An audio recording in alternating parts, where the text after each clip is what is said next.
अपने इस प्लेटफॉर्म पर हमारी कोशिश ये होती है कि खेल और खिलाड़ी से जुड़े लोगों का जो रिश्ता है वो आपके साथ मजबूत किया जाए और उन लोगों के साथ आपकी मुलाकात कराई जाए जो पाकिस्तान के सब्ज़ हिलाली परचम के लिए एफ़र्ट करते हैं, उसकी सरबुलंदी के लिए अपने खेल से पाकिस्तान के सब्ज़ परचम को आगे ले जाने की कोशिश करते हैं।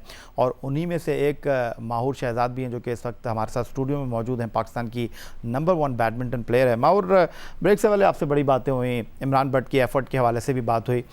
यू आर वेरी लकी कि एशियन ओलंपिक प्रोजेक्ट 2020 का आप पार्ट हैं और पिछले 3 साल से जो है आप इस प्रोजेक्ट का हिस्सा हैं और एक अमाउंट आपको मिलती है हर साल और वो अमाउंट से आप मुख्तलिफ़ मुल्कों का दौरा कर सकती हैं, वहाँ खेल सकती हैं।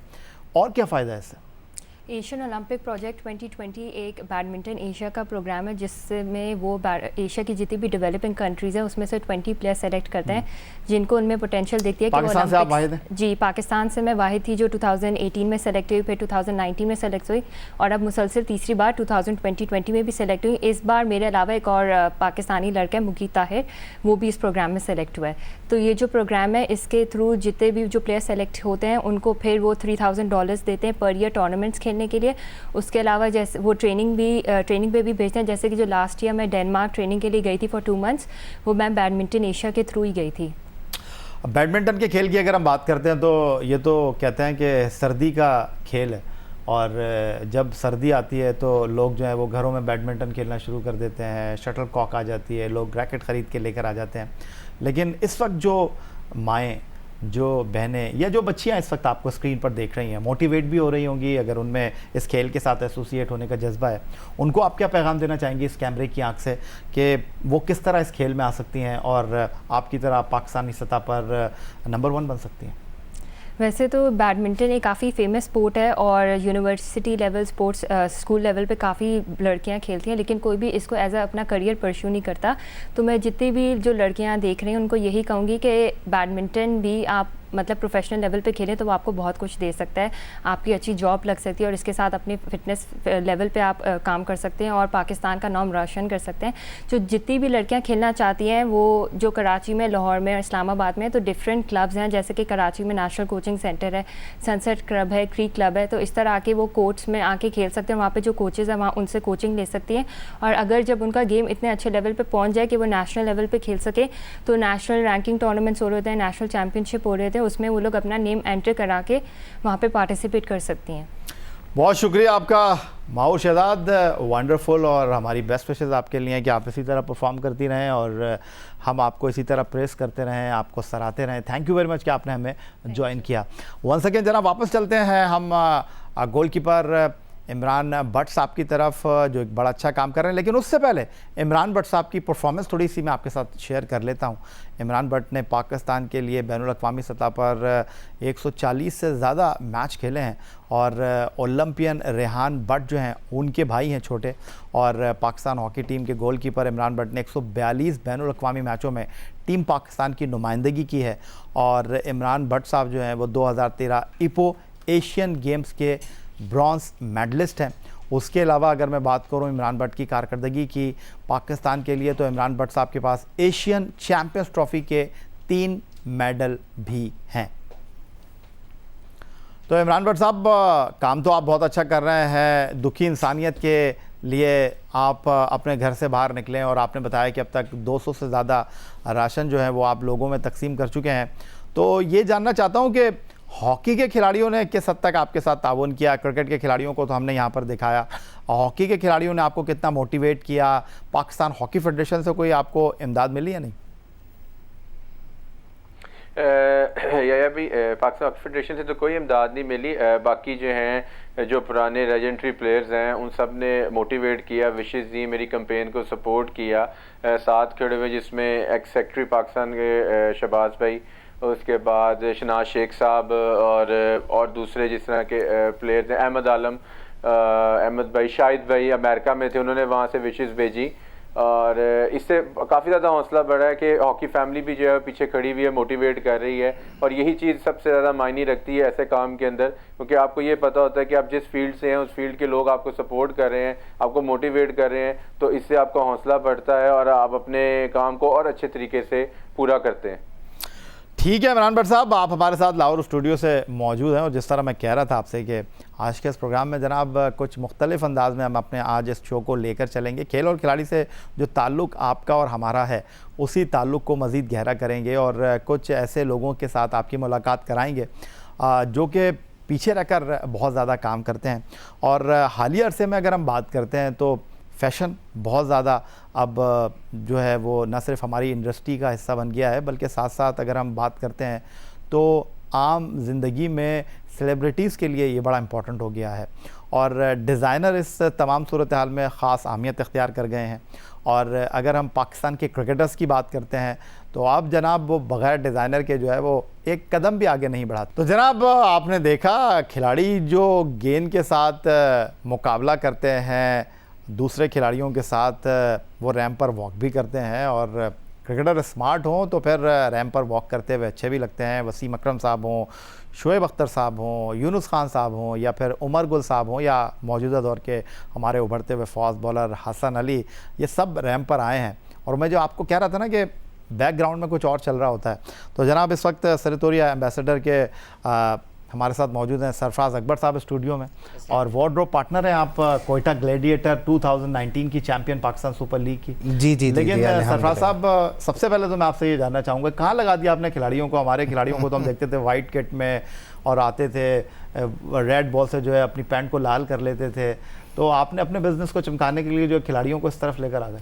भाई अच्छा है ना यार, देखें स्मार्ट रहना तो भाई हर इंसान का हक है और वार्डरोब से फिर ज़रा ज़्यादा बंदा और दिलकश हो जाता है और इस तरीके से फिर सारे क्रिकेटर्स अब अच्छा शौक़ रखते हैं। अब अवेयरनेस आ गई हुई है ड्रेसिंग की भी दुनिया के अंदर में, तो अल्लाह का शुक्र है मुझे भी इसी तरीके से अल्लाह ने एक ज़रिया बनाया कि इनको अच्छा वार्डरोब बनाने का और ड्रेप करने का। तो अल्हम्दुलिल्लाह अगर मैं गलती नहीं कर रहा तो ये तो आपका खानदानी बिजनेस है, कोई 50 साल पुराना बिजनेस है आपका। जी तो हमारे आप इसको स्पोर्ट्स में कैसे लेकर आ गए? स्पोर्ट्स में मैं इस तरीके से लेकर आया कि स्पोर्ट्स भी हो गया और कुछ दूसरे सेलिब्रिटीज़ भी हो गए, तो उनके जब उन लोगों को पता चला कि पाकिस्तान में एक क्वालिटी ऑफ स्टिचिंग इस तरीके की आपको मिल रही है, तो हर किसी का मकसद यही होता है। जैसे अभी आप को भी शौक़ होता है कि यार मुझे बेस्ट ऑफ द बेस्ट चीज़ चाहिए, हमारी तो मजबूरी है ना तो बस अल्हम्दुलिल्लाह बस मेरी अपनी ज़ाती या भाई ये कोशिश है देखें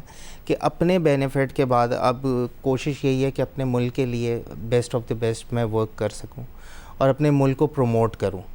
मैं सिर्फ खाली पाकिस्तानी प्लेयर्स या पाकिस्तानी सेलिब्रिटीज़ के नहीं बल्कि दुनिया भर के कोशिश ये करता हूँ कि जो भी हमारे मुल्क में आता है तो मेरी कोशिश ये होती है कि अपनी सर्विसेज उनको दी जाएं ताकि वो अपने मुल्क में जाके उसको थोड़ा सा जाके डिफ़ाइन करें और हमारे मुल्क को प्रमोट हो।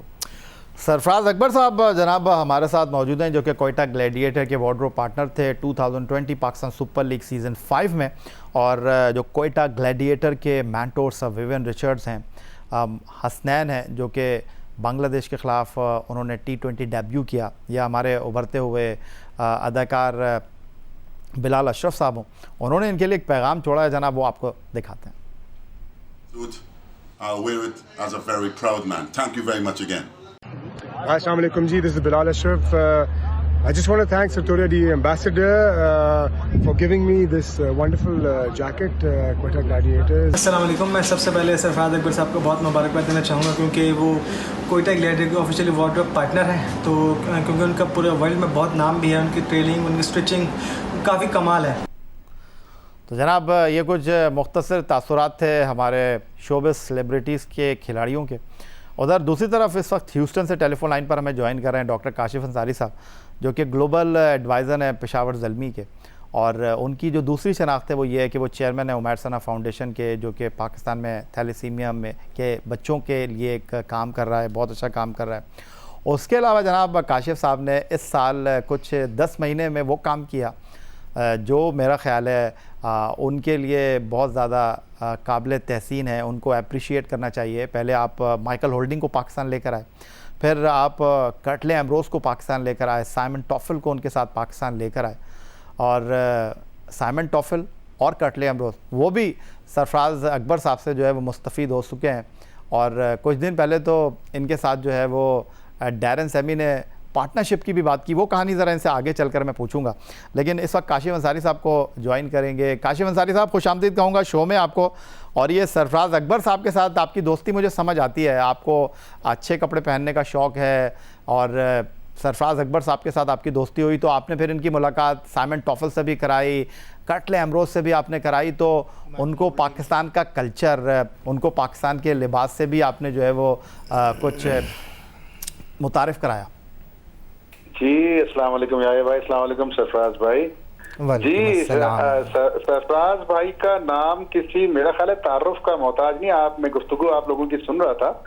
मैं ये बताता चलूं कि जिस मुल्क में मैं इस वक्त बैठा हुआ हूँ वहाँ के सदूर ने इनको बाकायदा जिम्मेदारी दी हुई है अपने प्रेसिडेंशियल सूट्स की, और अभी से नहीं, ये कई सालों से एक सिलसिला चला आ रहा है, चाहे वो जॉर्ज बुश हो, चाहे वो ओबामा हो, चाहे वो कोई भी हो सदर, या जॉर्ज बुश के वालिद साहब जिससे जॉर्ज बुश सीनियर थे वो हों, इन तमाम हजरात के कपड़े सीने की जिम्मेदारी और उनके सूट की जिम्मेदारी जो है सरफराज साहब के खानदान पूरी नस्लों में चली आ रही है।